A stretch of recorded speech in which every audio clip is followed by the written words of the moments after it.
今日はアショーキャンチャツイチをはじめとするハドソンバレーの風景画をよく描いているアイルランド出身の風景画家アン・クラウリーさんを訪ねます。私は彼女の大胆なタッチがとても大好きなので、彼女の創作風景を見るのがとても楽しみです。Hi Anne. Hi Mimi. Thank you so much for having me today. Thank you for coming. You're most welcome. Thank you.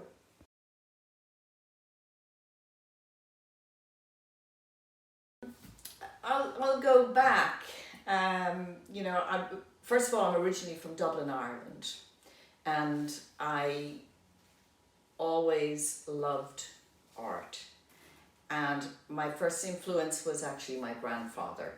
He wasn't alive in my time, but he had left behind his studio in our house, which was there when I was growing up, with his old easel and paintbrushes. And our house was, we had a lot of granddad's paintings. So that was my first inkling.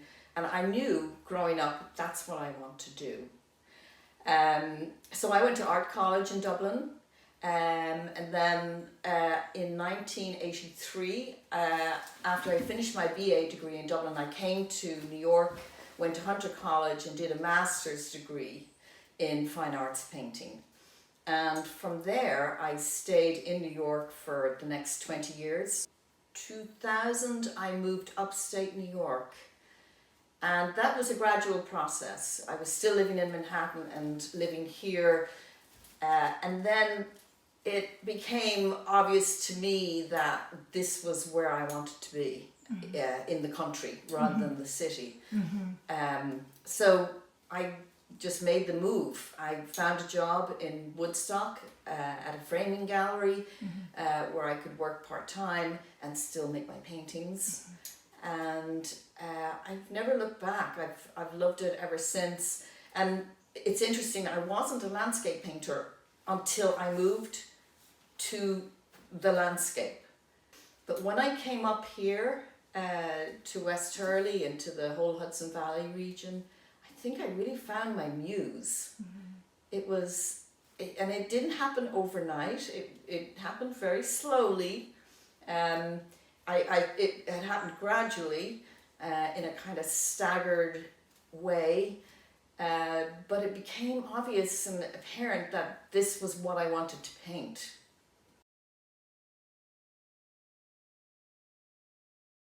Your studio space is your sanctuary. It's like your safe place. It's where you go to really create your work. So it's personal and it's you have to have it comfortable and it has to work. Right. But I just love being here. 2 years ago, I put on a little extension, just another 12 feet, which has made all the difference. And I also did, new windows, and we did some new sheetrock. So it's a lot warmer and cozier than it used to be.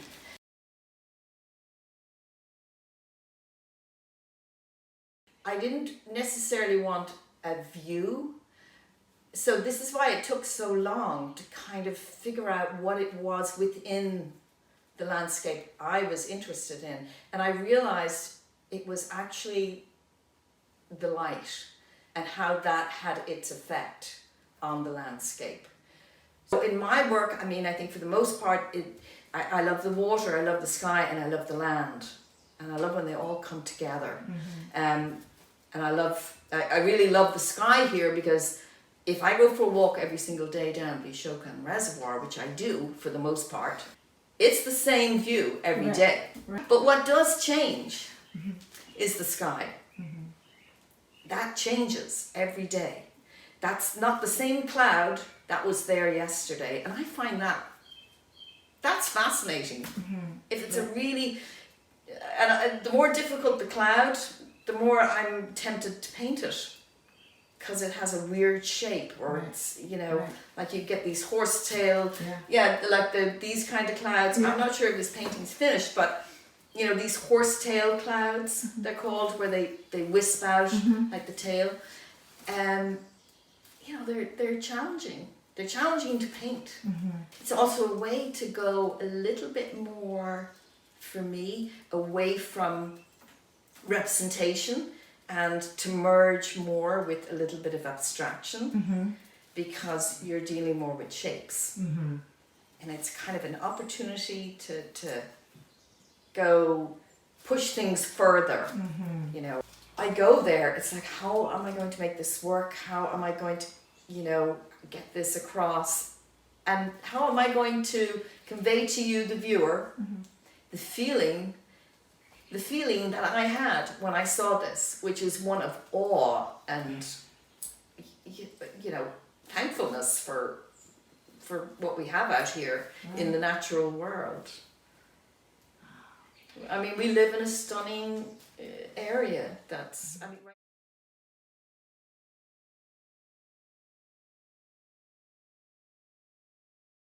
this painting is from an image coming across the reservoir that I see kind of every evening. And so it's really out of my head and my imagination because I'm making the sun do other things. But as I say, it's just started. And I'm not sure which direction it's going to go in. It'll be sort of pulled back and pushed forward. But I want to start with just these sort of basic shapes, and then it'll probably get a little bit more naturalistic and no doubt kind of be back and forth between the abstraction and representation, if that makes any sense. To push this painting forward into something that's going to be unique and well painted and what it is I want to get at or I want to say, that's going to be the challenge. And that's probably going to take, for me, the way I paint, it's going to take several sessions because I'll come out here tomorrow and completely change my mind. But it's all good because that is what it's about, you know. It's a creative and it's a process. And you enjoy the process, right? And the process is that's how you make paintings. You know, you put it on, you take it off. It's like editing a short story or you know. But I want that room to kind of for that to you know when you push your work. I like it to kind of go on. Like I like me to step out of the way in some ways, and for the painting to go on its own journey. And I like to get lost in there, and that can be difficult. Artists that I admire, I can think of two that I love. Camille Souter, who's an Irish painter, and she actually just died. And she was well into her 90s, and she was a painter that I grew up with at home in Ireland, and I loved her work. And she was a great landscape painter, and she did that thing that is I'm always striving for, I think, in my own work, which was she danced that line between traditional figuration and abstraction in her work. The other painter I love, and I still do to this day, is Howard Hodgkin, who's a British painter. And he, well, his whole method of painting is fabulous. I mean, he's an abstract painter, used colour the way, just in a divine way, painted nice and thick, but he also used this device of a frame within a frame, and he painted a lot of the frames. And I love that idea, especially working here as well in landscape, where you know the trees frame the actual view that you're looking at.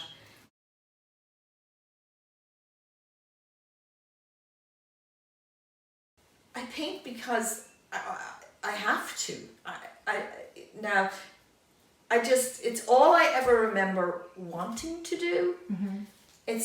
I've never felt I mean, I guess I could have been a gardener or something, but I don't think that passion would have lasted very long. I love to paint. I always have.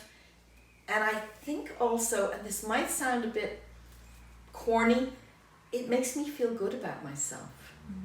It's the thing I do that I do well. And it gives me great satisfaction. 素晴らしい自然の中に身を置くようになって風景画家になったという彼女。